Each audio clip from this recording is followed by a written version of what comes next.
राष्ट्रवादी काँग्रेस शरदचंद्र पवार पक्षाचे आमदार रोहित पवार 29 जून पासून पुन्हा आंदोलन करण्याच्या तयारीत आहेत। शेतकरी कर्जमाफीतील जाचकटी आणि शेतकऱ्यांच्या विविध मागण्यांसाठी ते यावेळी छत्रपती संभाजीनगर इथं महाविकास आघाडीच्या वतीनं महाआंदोलन करणार आहेत। राज्य सरकारनं कर्जमाफीवरती दिलेला शब्द पाळला नसल्याचा आरोप त्यांनी केला। याआधी पंढरपूरमध्ये केलेलं अन्नत्याग आंदोलन मंत्री गिरीश महाजन यांच्या मध्यस्थीनं आणि मुख्यमंत्र्यांसोबत बैठकीच्या आश्वासनानंतर त्यांनी स्थगित केलं होतं। माहितीच्या अधिकाराच्या 12 जून 2026 रोजी लागू झालेल्या नव्या नियमांविरोधामध्ये ज्येष्ठ समाजसेवक अण्णा हजारे यांनी आक्रमक भूमिका घेतली आहे। मुख्यमंत्री देवेंद्र फडणवीस यांना पत्र पाठवून हे नियम तातडीने रद्द करण्याची मागणी त्यांनी केली आहे। शुल्कवाढ, ओळखपत्राची सक्ती आणि एक विषय एक अर्ज यांच्यासारख्या तरतुदींमुळे माहितीचा अधिकार कमकुवत होत असल्याचा दावा हजारेंनी केला आहे। मागणी मान्य न झाल्यास 5 जुलैपासून राळेगण सिद्धी इथं यादव बाबा मंदिरामध्ये बेमुदत उपोषण सुरू करण्याचा इशारा त्यांनी दिलाय। हिंगोलीच्या वसमतमधील महिला रुग्णालयामध्ये 6 तास वीज पुरवठा खंडित झाल्यामुळे सिझेरियन प्रसूती खोळंबल्याची घटना समोर आली आहे। गर्भवती महिलांना उकाडा, अंधार आणि मच्छरांचा प्रचंड त्रासाला सामोरं जावं लागतंय। रुग्णालयाकडून रुग्णांच्या जीवाशी खेळ सुरू असल्याचा आरोप नातेवाईकांनी केलाय। तर वीज पुरवठा कधी सुरळीत होणार आणि रुग्णांच्या जीवाची खबरदारी कोण घेणार असा प्रश्न आता नागरिक उपस्थित करतायत। पिंपरी चिंचवड शहराच्या काही भागामध्ये पावसानं हजेरी लावली आहे। अनेक दिवसांच्या उकाड्यानंतर पावसाच्या सरींमुळे वातावरणात काहीसा गारवा निर्माण झाला। तरीही शहरामध्ये अद्याप सर्वदूर आणि मुसळधार पाऊस झालेला नाही। शेती कामांसाठी आणि धरणांमधील पाणीसाठा वाढवण्यासाठी शहरवासियांना अजूनही खऱ्या मोसमी पावसाची प्रतीक्षा आहे। मोसमी पावसाच्या प्रतीक्षेत असलेल्या पुण्यामध्ये तुफानी पाऊस बरसलाय। जुन्नर तालुक्यातील कुमशेत परिसरामध्ये तर मुसळधार पाऊस झाला। या मुसळधार पावसामुळे रस्ते, ओढे आणि नाल्यांना नद्यांचं स्वरूप आलं होतं। त्यामुळे स्थानिक नागरिकांचं जनजीवन विस्कळीत झालं। या पावसामुळे मोठ्या प्रमाणात नुकसान होण्याची भीतीही व्यक्त केली जाते। रत्नागिरी जिल्ह्यात जवळपास 15 दिवसांच्या विश्रांतीनंतर पावसानं पुन्हा आगमन केलंय। जिल्ह्याभरात सध्या सरीवरती पाऊस कोसळतोय। पावसामुळे नागरिकांसह शेतकऱ्यांमध्ये समाधानाचं वातावरण आहे। उकाड्यापासून दिलासा मिळालेला असून शेतीच्या कामांना देखील वेग येईल। मृग नक्षत्राच्या मुहूर्तावरती 4 दिवस पाऊस पडल्यानंतर वरुण राजा गायब झालेला होता। त्यामुळे भातशेतीची कामं रखडलेली होती आणि पाणीटंचाई निर्माण झाली होती। मात्र सध्या रत्नागिरी शहरासह जिल्ह्याभरामध्ये चांगला पाऊस सुरू झालेला असून पुढील काही दिवस पाऊस हा चांगला राहील अशी अपेक्षा व्यक्त होतीये।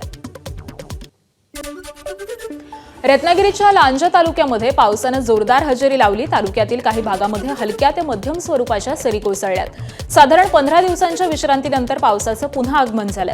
या पावसामुळे शेतकरी वर्ग सुखावलेला असून शेतीच्या कामांना वेग येण्याची आशा निर्माण झाली आहे। रत्नागिरीच्या चिपळूणमध्ये दमदार पावसानं हजेरी लावली। अचानक सुरू झालेल्या पावसामुळे रेल्वे प्रवाशांची मोठी तारांबळ उडाली। कोकणातून मुंबईकडे जाणाऱ्या ट्रेन्स पूर्णपणे भरलेल्या असल्यामुळे प्रवाशांची दाणादाण उडाली। सिंधुदुर्ग दिवा ट्रेनमध्ये प्रवाशांची प्रचंड गर्दी झाली। तर दुसरीकडे या पावसामुळे शेतकरी वर्गाला मात्र आनंदाचं वातावरण आहे। कोल्हापूर शहरासह ग्रामीण भागामध्ये पहाटेपासूनच रिमझिम पावसानं हजेरी लावली। अचानक आलेल्या पावसामुळे नागरिकांची चांगलीच तारांबळ उडाली। तर पेरणीनंतर आलेल्या या पावसामुळे शेतकऱ्यांमध्ये आनंदाचं वातावरण पाहायला मिळालं। त्याबरोबरच पावसामुळे कोल्हापूर शहरासह आजूबाजूच्या परिसरातील हवेत गारवा पसरलेला आहे। त्यामुळे उकाड्यापासून त्रस्त असलेल्या नागरिकांना काहीसा दिलासा मिळालाय। जालना शहर आणि परिसरामध्ये दमदार पावसानं हजेरी लावली। मेघगर्जनेसह आलेल्या वादळी पावसाने संपूर्ण परिसर जलमय झाला। अनेक दिवसांपासून पावसाच्या प्रतीक्षेत असलेल्या नागरिकांना या पावसामुळे मोठा दिलासा मिळालेला असून गेल्या कित्येक दिवसांपासूनच्या उकाड्यापासून सुटका झाली आहे। पेरणीसाठी पावसाची वाट पाहणाऱ्या शेतकऱ्यांच्या आशा या पावसानं वाढलेल्या आहेत। दरम्यान हवामान खात्यानं आजपासून 2 दिवसांसाठी पावसाचा येलो अलर्ट जारी केला आहे। हिंगोली जिल्ह्यातील अनेक भागांमध्ये जोरदार पावसानं हजेरी लावली। वसमतसह ग्रामीण भागामध्ये काही ठिकाणी मध्यम ते काही ठिकाणी जोरदार स्वरूपाच्या पावसानं हजेरी लावली। उकाड्यांना त्रस्त झालेल्या नागरिकांना काहीसा दिलासा मिळालेला आहे। परंतु शेतकऱ्यांना अजूनही पेरणीलायक पावसाची प्रतीक्षा आहे। लवकरच पेरणीला एक पाऊस बरसावा आणि पेरण्या पूर्ण व्हाव्यात अशी अपेक्षा शेतकऱ्यांना आहे। हवामान खात्याच्या अंदाजानुसार वाशिम जिल्ह्यामध्ये कुठे मध्यम तर कुठे जोरदार पावसानं हजेरी लावली। या पावसामुळे विदर्भामध्ये मान्सून सक्रिय झाल्याची शक्यता व्यक्त केली जात असून उकाड्यामुळे त्रस्त नागरिकांना मोठा दिलासा मिळालाय। त्याबरोबरच मान्सूनच्या या पुनरागमनामुळे खरीप हंगामातील पेरणीच्या कामांना वेग येण्याची अपेक्षा शेतकरी व्यक्त करत आहेत. विदर्भात मान्सूनच्या आगमनाची प्रतीक्षा असताना नागपुरात मान्सूनपूर्व पावसाच्या सरी कोसळल्यात. या पावसामुळे वातावरणात गारवा निर्माण झालेला असून उकाड्यामुळे हैराण झालेल्या नागपूरकरांना काहीसा दिलासा मिळालाय. नागपूर वेधशाळेनं वर्तवलेल्या अंदाजानुसार विदर्भामध्ये पुढील 1 ते 2 दिवसात मान्सूनचं आगमन होईल. अनेक दिवसांच्या उष्णता आणि उकाड्यानंतर चंद्रपुरात मुसळधार पाऊस बरसलाय. काल सकाळपासूनच उष्ण असलेल्या वातावरणात दुपारी अचानक आभाळ भरून आलं आणि जोरदार पावसाला सुरुवात झाली. 7 जून हा चंद्रपुरात मान्सूनच्या आगमनाचा दिवस असला तरी यंदा पहिला दमदार पाऊस पडलाय. सोसाट्याचा वारा आणि विजांच्या कडकडाटासह पावसानं हजेरी लावली. चंद्रपूर शहरामध्ये झालेल्या मुसळधार पावसानं झाडं कोसळून कारचं मोठं नुकसान झालंय. सोसाट्याच्या वाऱ्यासह जवळपास तासभर पडलेल्या पावसामुळे नागरिकांची दाणादाण उडाली. तुकुम परिसरामध्ये पार्क केलेल्या कारवरती झाड कोसळलं. सुदैवानं त्यावेळी कारमध्ये कोणीही नव्हतं. घटनास्थळी मनपाची चमू दाखल झालेली असून झाड हटवण्याचं काम सुरू करण्यात आलं. बुलढाणा जिल्ह्यातील मेहकर, लोणार, चिखली तालुक्यामध्ये पावसाची जोरदार हजेरी पाहायला मिळाली. या दमदार पावसामुळे शेतकरी सुखावलेला असून आता पेरणीपूर्व मशागतीच्या कामांना वेग येणार आहे. गेल्या काही दिवसांपासूनच्या उकाड्यापासून नागरिकांनाही या पावसामुळे मोठा दिलासा मिळेल. गडचिरोली शहरासह परिसरामध्ये सोमवारी दमदार पावसानं हजेरी लावली. प्रचंड उकाड्यामुळे त्रस्त असलेल्या नागरिकांना या पावसामुळे काहीसा दिलासा मिळालाय. सकाळपासूनच तीव्र ऊन असताना संध्याकाळी अचानक वातावरण बदललं आणि वादळी वाऱ्यासह जोरदार पाऊस झाला. साधारण अर्धा तास पडलेल्या पावसामुळे वातावरणात गारवा निर्माण झालाय. या पावसामुळे पेरणी केलेल्या शेतकऱ्यांच्या आशा पल्लवित झालेल्या असून पावसाच्या प्रतीक्षेत थांबलेले शेतकरी आता पेरणीची कामं हाती घेणार आहेत. अकोला जिल्ह्यामध्ये अखेर पावसानं दमदार एंट्री केली आहे. पातूर तालुक्यामधल्या आलेगाव परिसरामध्ये जोरदार पावसानं हजेरी लावली. या पावसामुळे आलेगावातील अनेक रस्त्यांवरती पाणी साचलंय. गेल्या काही दिवसांपासून उकाड्यामुळे हैराण झालेल्या नागरिकांना या दमदार पावसामुळे मोठा दिलासा मिळालाय. तर या पावसाच्या आगमनामुळे खरीप हंगामाच्या कामांना वेग येण्याची अपेक्षा आहे. नाशिकच्या येवला तालुक्यामध्ये पावसानं दमदार हजेरी लावली. पावसाच्या सरी कोसळल्यामुळे बळीराजा सुखावलाय. जून महिना सुरू असतानाच 3 आठवडे उलटलेले आहेत तरी पाऊस नव्हता. त्यामुळे खरीपाच्या पेरण्या खोळंबलेल्या होत्या आणि शेतकरी हवालदिल झाला होता. तर काल झालेल्या दमदार पावसामुळे हवेत गारवा निर्माण झालेला असून उष्णतेनं हैराण नागरिकांना दिलासा मिळालाय. पावसाला सुरुवात झाल्यामुळे शेतकऱ्यांना खरीप हंगामाची नवी आशा मिळाली आहे. नंदुरबारच्या नवापूर तालुक्यामधल्या खांडबारा आणि परिसरामध्ये जोरदार पावसानं हजेरी लावली. अनेक दिवसांपासून पावसाच्या प्रतीक्षेत असलेला शेतकरी राजा या पावसामुळे सुखावलाय. जोरदार सरींमुळे खांडबारा परिसरामध्ये रस्ते आणि सखल भाग जलमय झाले. तर दुसरीकडे पेरणी केलेल्या पिकांना या पावसाचा मोठा फायदा होणार असून खरीप हंगामासाठी आवश्यक ओलावा मिळालाय. जनावरांचा चारा आणि पिण्याच्या पाण्याचा प्रश्नही काही प्रमाणामध्ये सुटण्याची अपेक्षा आहे. शिर्डीसह राहता आणि कोपरगाव परिसरामध्ये दमदार पावसानं हजेरी लावली. विजेच्या कडकडाटासह सुरू झालेल्या जोरदार पावसामुळे उकाड्यानं हैराण झालेल्या नागरिकांना मोठा दिलासा मिळालाय. अचानक आलेल्या पावसामुळे नागरिकांची धांदल उडाली. तर दुसरीकडे या पावसामुळे बळीराजाच्या आशा पल्लवित झालेल्या असून खरीप हंगामासाठी पोषक वातावरण तयार झालंय. धुळे शहरासह परिसरामध्ये पावसानं हजेरी लावली. यामुळे नागरिक आणि शेतकऱ्यांना दिलासा मिळालाय. जून महिन्याची 20 तारीख उलटल्यानंतर देखील पाऊस न पडल्यामुळे सर्वांची चिंता वाढली होती. जिल्ह्यामध्ये पाऊस पडल्यामुळे वातावरणात बदल झाला. गेल्या काही दिवसांपासून वाढलेल्या उकाड्यामुळे नागरिक हैराण झालेले होते. मात्र या पावसामुळे वातावरणात गारवा निर्माण झालेला असून नागरिकांना दिलासा मिळालाय. वैजापूर तालुक्यातील तलवाडा शिवारामध्ये मुसळधार पाऊस पडला. जवळपास 2 तास पडलेल्या मुसळधार पावसामुळे गळमोडी नदीला पूर आलेला आहे. तर यामध्ये नांदगाव शिरूर महामार्गाचं काम सुरू असल्यामुळे वाहतुकीसाठी उभारण्यात आलेला पूल नदीच्या पुरामध्ये वाहून गेला. यामुळे महामार्गावरील वाहतूक खोळंबली.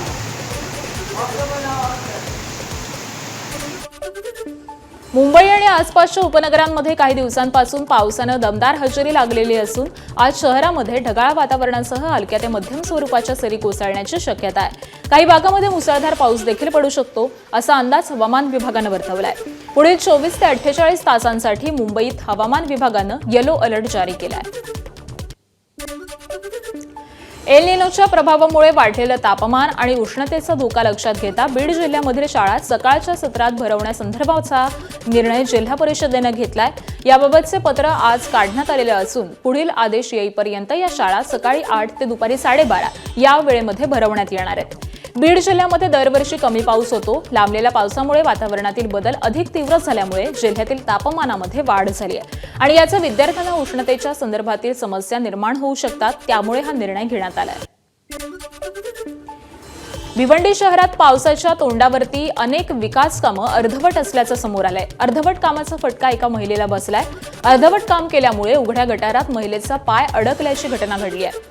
धामणकर नाका इथं अमृत हॉस्पिटल समोर ही घटना घडलेली आहे। मेडिकल दुकानात औषध खरेदी करण्यासाठी गेलेल्या महिलेचा पाय अर्धवट काम केलेल्या उघड्या गटारामध्ये अडकला। ही संपूर्ण घटना सीसीटीव्ही मध्ये चित्रित झाली आहे। गेल्या 1 महिन्यापासून इथे गटार खोदून ठेवलेलं होतं, पण अद्याप गटार न बांधण्यात आल्यामुळे इथल्या लोकांना दुर्गंधीसह ये-जा करताना त्रास सहन करावा लागतोय।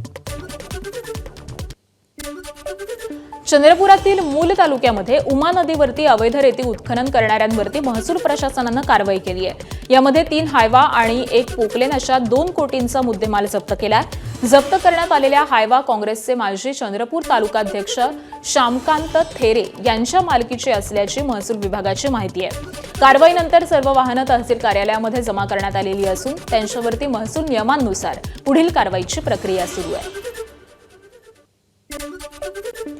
अनेक महिलांचं लैंगिक शोषण करणारा नाशिकचा भोंदूबाबा अशोक खरातवरती आधारित महाराष्ट्र एपस्टीन फाईल्स हा चित्रपट लवकरच प्रेक्षकांच्या भेटीला येणार आहे। या चित्रपटाच्या शूटिंगला मुंबईमध्ये सुरुवात झाली आहे। अभिनेत्री दीपाली सय्यद आणि त्यांच्यासोबत भोंदू अशोक खरातची भूमिका साकारणारा अभिनेता याचं पाहायला मिळतोय। दीपाली सय्यद या चित्रपटामध्ये रुपाली चाकणकरांच्या भूमिकेत पाहायला मिळणार आहेत, तर या चित्रपटामध्ये भोंदू अशोक खरातची भूमिका बजावणाऱ्या अभिनेत्याबाबत कमालीची गोपनीयता बाळगण्यात आली आहे। नीटच्या फेरपरीक्षेमध्ये डमी उमेदवाराचा घोटाळा समोर आलाय। बिहारच्या लखीसायरामध्ये सॉल्व्हर गँगचा पर्दाफाश करण्यात आलाय। यामध्ये 5 विद्यार्थ्यांसह 24 जणांना पोलिसांकडून अटक करण्यात आली आहे। 30 ते 40 लाख रुपयांमध्ये डमी उमेदवारांसोबत डील केल्याचं तपासामधून समोर आलं। दरम्यान अटक केलेल्यांमध्ये बायोमेट्रिक सेवा देणाऱ्या कंपनीचे 14 कर्मचारी असल्याचं समजतंय। या प्रकरणी PMCH, गया मेडिकल, एम्स रायबरेली, BHUच्या विद्यार्थ्यांना अटक करण्यात आलेली आहे, तर सॉल्व्हर गँगचा म्होरक्या अर्पित राज आधीपासूनच इतर घोटाळ्यामध्ये सहभागी होता। यापूर्वी त्याची CBI कडून चौकशी देखील करण्यात आली आहे। बीडच्या केस तालुक्यामध्ये भांडण सोडवण्यासाठी गेलेल्या हॉटेल मालक विलास घुले याची चाकूनं भोसकून हत्या करण्यात आली आहे। 20 जून रोजी कदमवाडी फाट्याजवळ अनैतिक संबंधाच्या संशयामधून झालेल्या वादात मध्यस्थी करताना आरोपीनं विकास घुले याच्या पोटात चाकू खुपसला। उपचारादरम्यान अंबेजोगाईच्या रुग्णालयात त्यांचा मृत्यू झालाय। या प्रकरणी 9 जणांविरोधात गुन्हा दाखल असून 3 आरोपींना पोलिसांनी ताब्यात घेतलंय। उर्वरित आरोपींच्या अटकेच्या मागणीसाठी नातेवाईकांनी केज पोलीस ठाण्यासमोर ठिय्या आंदोलन केलं। सोमवारी बीड केज महामार्गावरती 2 तास रास्ता रोको करण्यात आला। परिसरामध्ये तणावाचं वातावरण आहे। सोलापूर जिल्ह्यातील कामती खुर्द इथं शेतजमिनीच्या वादातून 55 वर्षीय शेतकरी संजय नागनाथ शिंदे यांची तलवारीनं निर्घृण हत्या करण्यात आली आहे। संजय शिंदे दुचाकीनं शेतात गेलेले असताना सख्ख्या भावांनी आणि भावाच्या मुलांनी त्यांच्यावरती तलवारीनं हल्ला केला असा आरोप मृताच्या मुलानं केलाय। घटनेनंतर पोलीस घटनास्थळी दाखल झालेले असून मृतदेह शवविच्छेदनासाठी सोलापूरच्या शासकीय रुग्णालयात पाठवण्यात आलाय। या घटनेमुळे परिसरामध्ये तणावाचं वातावरण निर्माण झालं होतं। पालघरच्या कासाजवळील डहाणू तालुक्यामधल्या वाघाडी भीम बांध इथं सूर्या नदीमध्ये बुडून एक पर्यटक तरुणाचा मृत्यू झालाय। भिवंडीहून महालक्ष्मी मंदिरामध्ये दर्शनासाठी आलेल्या 3 मित्रांपैकी एका तरुणावरती ही दुर्घटना ओढवली आहे। मृत तरुणाचं नाव राहुल यादव असं असून वय अवघं 24 वर्ष होतं। दर्शन घेतल्यानंतर 3 मित्र सूर्या नदीमध्ये पोहण्यासाठी गेले होते, तर यावेळी राहुलनं उंचावरून नदीमध्ये उडी मारली, मात्र तो पुन्हा पाण्याबाहेर आला नाही। घटनेनंतर स्थानिकांच्या मदतीनं शोध मोहीम राबवण्यात आली। अखेर राहुलचा मृतदेह बाहेर काढण्यात आलाय। बदलापुरातून एक थरारक अपघाताची बातमी समोर येते। 250च्या स्पीडनं BMW कार चालवणं जीवावरती बेतलंय। वेगानं कार चालवत असताना ती कार डिवायडरला धडकली आणि जागेवरच उलटली। हा अपघात एवढा भयानक होता की BMW कारचा अक्षरशः चेंदामेंदा झालाय। योगेश नेगे नावाच्या तरुणाचा वाढदिवस साजरा केल्यानंतर तो त्याची मैत्रीण रेबिका जेकब आणि मित्र अंगद गिर सोबत लॉंग ड्राईव्हला गेलेला होता। यावेळी हा अपघात घडलाय। हा BMW कार अंगद गिरची असून ती 2 आसन क्षमतेची होती, मात्र एका सीटवरती योगेश आणि त्याची मैत्रीण बसले। त्यानंतर अंगद 250च्या स्पीडनं कार पळवू लागला। यावेळी समोरून रस्ता बंद असल्याचा डिवायडर आला आणि काही कळण्याच्या आतच भीषण अपघात झाला। धक्कादायक बाब म्हणजे वेगानं कार चालवणाऱ्या अंगदचा मित्र योगेशनं व्हिडिओही शूट केलेला होता आणि हा व्हिडिओ आता सोशल मीडियावरती व्हायरल होतोय।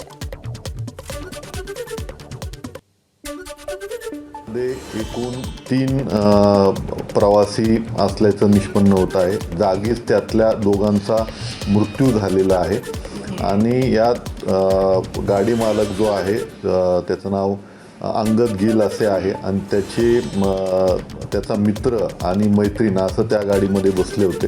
तर गाडीचा स्पीड जो आहे तो नक्कीच जास्त होता आणि अबाव 200 असण्याची शक्यता आहे। कल्याण अहिल्यानगर महामार्गावरती टोकावडे मानिवली इथं एसटी बस उलटली आहे। सुदैवानं बसमधील 18 प्रवासी सुखरूप बचावलेत। दुपारी 2 वाजता विठ्ठलवाडी ते तारकपूर जाणारी एसटी बस मानिवली इथं चालकाच्या गाडीवरील नियंत्रण सुटल्यामुळे उलटली। या अपघातामध्ये 2 लहान मुलं आणि एक 10 महिन्यांचं बाळही सुखरूप आहे। स्वराज्याची राजधानी किल्ले रायगडवरती येत्या 26 आणि 27 जूनला तिथीप्रमाणे शिवराज्याभिषेक सोहळा मोठ्या उत्साहात पार पडणार आहे। या ऐतिहासिक सोहळ्यासाठी मुख्यमंत्री देवेंद्र फडणवीस, उपमुख्यमंत्री एकनाथ शिंदे आणि उपमुख्यमंत्री सुनेत्रा पवार यांच्यासह मंत्रिमंडळातील अनेक मंत्री उपस्थित राहणार आहेत। हजारो शिवभक्त देखील या सोहळ्याला हजेरी लावतील। दरम्यान सोहळ्याच्या पूर्वतयारीसाठी युवासेना कोअर कमिटी सदस्य आणि रायगड जिल्हा परिषद सदस्य विकास गुगावले यांनी किल्ले रायगडाची पाहणी केली आहे। मंत्री भरत गोगावले पावसाळी अधिवेशनात व्यस्त असल्यामुळे विकास गोगावले यांनी ही पाहणी केली। यावेळी प्रशासकीय अधिकारी आणि शिवसैनिक उपस्थित होते। पंढरपूर न्यायालयाने विठ्ठल आणि रुक्मिणी मातेच्या मूर्तीवरती होणाऱ्या रासायनिक लेपन प्रक्रियेस स्थगिती दिली आहे। या निर्णयाविरोधात मंदिर प्रशासनानं जिल्हा सत्र न्यायालयात याचिका दाखल केली। त्याची सुनावणी आज होणार असून मूर्तीवरती रासायनिक लेपन करण्याबाबत आज निर्णय अपेक्षित असल्याचं मंदिर कार्यकारी अधिकारी राजेंद्र शेळके यांनी सांगितलंय। विठ्ठल मंदिर भाविकांसाठी 23 ते 24 जूनला मंदिर बंद ठेवण्यात येणार आहे। मात्र आता पंढरपूर न्यायालयानं लेपन प्रक्रियेस स्थगिती दिल्यामुळे मंदिर दर्शनासाठी पूर्ववत सुरू ठेवलं जाणार असल्याचं देखील राजेंद्र शेळके यांनी सांगितलंय। ही प्रक्रिया 23 जून आणि 24 जूनला होणार होती, परंतु पंढरपूर येथील माननीय न्यायालयामध्ये याचिका दाखल झाली आणि या प्रक्रियेला स्थगिती मिळालेली आहे। या स्थगिती अर्जावरती मंदिरे समितीमार्फत आजच अपीलसुद्धा दाखल केलेलं आहे। उद्या त्याची सुनावणी होईल। निश्चितच मंदिरे समिती आपली बाजू ठामपणे मांडून ही प्रक्रिया कशी योग्य आहे याविषयी निश्चितच कोर्टात दाद मागेल। कौंडण्यपूर इथून पंढरपूरकडे आषाढी एकादशीसाठी माता रुक्मिणीची पायदळ पालखी निघाली आहे। या पालखीचं अंबानगरीमध्ये बियाणी चौकात काँग्रेस नेत्या यशोमती ठाकूर यांच्या हस्ते उत्साहात स्वागत करण्यात आलं। दरवर्षीप्रमाणेच या मंगलमय सोहळ्याकरता सर्वच धर्मामधील नागरिक मोठ्या संख्येने उपस्थित होते। त्यामुळे हा स्वागत सोहळा सामाजिक समतेचा वारसा जपणारा ठरलाय। यावेळी यशोमती ठाकूर आणि खासदार बळवंत वानखेडे यांनी फुगडीचा आनंद लुटला। सोबतच टाळ मृदुंग वाजवत वारकऱ्यांच्या सोबत यशोमती ठाकूरही भक्तीत तल्लीन झाल्या। 14वं वर्ष आहे आज की आम्ही दरवर्षी उत्साहानं स्वागत होत असतो आणि तुम्ही बघताय सगळे की दरवर्षी आईच्या पालखीचं स्वागत करायसाठी गर्दी उफाळून त्या ठिकाणी येते। पांडुरंगाला, आई रुक्मिणीला प्रार्थना एवढीच आहे की पाऊस येऊ दे आणि माझ्या बळीराजाचं खाऊ दे। मोठा उत्साह या ठिकाणी पाहायला मिळाला। बिलकुल उत्साहात आहेत सगळेजण। आईंची भक्ती आहे आणि आई रुक्मिणीचं माहेर आहे अमरावती। आई आता सासरी चालले आहेत, तर सासरी जाताना जी काही कलवल असते ती कलवल आहे सगळी। आषाढी वारीसाठी लंडनहून पंढरपूरकडे निघालेली ग्लोबल वारी सध्या हंगेरीची राजधानी बुडापेस्ट इथं पोहोचलेली आहे। यावेळी भारतीयांसह हंगेरीच्या नागरिकांनी पालखीचं उत्साहात स्वागत केलं। साधारण 300 ते 400 नागरिक या स्वागत सोहळ्यामध्ये सहभागी झाले होते. या सोहळ्यात लहान मुलांनी विठ्ठल रुक्मिणीची वेशभूषा आणि वारकऱ्यांचा पारंपरिक पेहराव करून सगळ्यांचंच लक्ष वेधून घेतलं. भजन, लेझिम, फुगडी, टाळ मृदुंग आणि रामकृष्ण हरी, ज्ञानोबा माऊली तुकाराम या जयघोषांनी बुडापेस्टमधील नागरिकांनी पंढरपूर वारीचा अनुभव घेतलाय. ही ग्लोबल वारी 1 जुलैला भारतात दाखल होणार असल्याची माहिती आहे. विधिमंडळ कामकाजासाठी आता आमदारांची हजेरी ही बायोमेट्रिक पद्धतीनं नोंदवली जाणार आहे. आमदारांकडून अधिवेशन काळात दांड्या मारल्यानंतर विधिमंडळानं हजेरी पद्धतीनं हा बदल करण्याचा विचार केलाय, ज्यात प्रामुख्यानं सह्यांच्या पद्धतीऐवजी आता बायोमेट्रिक पद्धतीनं हजेरी आमदारांना लावावी लागणार आहे. सोबतच आमदारांनी किती वेळ सभागृहात घालवला आणि किती दिवस सभागृहात होते याची अचूक माहिती मिळणार आहे. मुंबई महापालिकेतील एमआयएमचे नगरसेवक शमीर रमजान पटेल यांचं सदस्यत्व रद्द करण्यात आलं. गोवंडीतील वॉर्ड क्रमांक 137 म्हणून ओबीसी प्रवर्गासाठी राखीव जागेवरून ते निवडून आले होते. अहिल्यानगर जिल्हा जात पडताळणी समितीनं त्यांचं जात वैधता प्रमाणपत्र अवैध ठरवल्यानंतर ही कारवाई करण्यात आली आहे आणि यानंतर महापालिकेच्या सभागृहात महापौर रितू तावडे यांनी शमीर पटेल यांचं नगरसेवक पद अपात्र ठरत असल्याची घोषणा केली. जात वैधता प्रमाणपत्र रद्द झाल्यानंतर संबंधित लोकप्रतिनिधींचं सदस्यत्व रद्द करण्याची कायदेशीर तरतूद असल्यानं ही कारवाई करण्यात आली आहे. Mumbai public school liberty garden उद्घाटन कार्यक्रमातील कथित प्रोटोकॉल उल्लंघनाप्रकरणी महापालिकेनं राजशिष्टाचार अधिकारी संदीप लाळगे यांना चौकशी पूर्ण होईपर्यंत निलंबित करण्याचा ठराव विधी समितीनं एकमतानं मंजूर केला.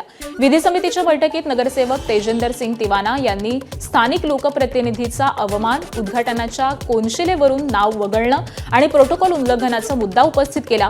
यावेळी विचारणा केल्यावरती सो व्हॉट असं उत्तर देत अरेरावी केल्याचा आरोप लाळगे यांच्यावरती करण्यात आला. या प्रकरणाची निष्पक्ष चौकशी व्हावी आणि चौकशीनंतर कोणताही प्रभाव पडू नये यासाठी लाळगे यांना अहवाल घेईपर्यंत निलंबित करण्याचा ठराव मंजूर करण्यात आला. त्याबरोबरच दोषींवरती कठोर कारवाईची मागणी नगरसेवक तेजिंदर सिंग तिवाना यांनी बैठकीतून केली.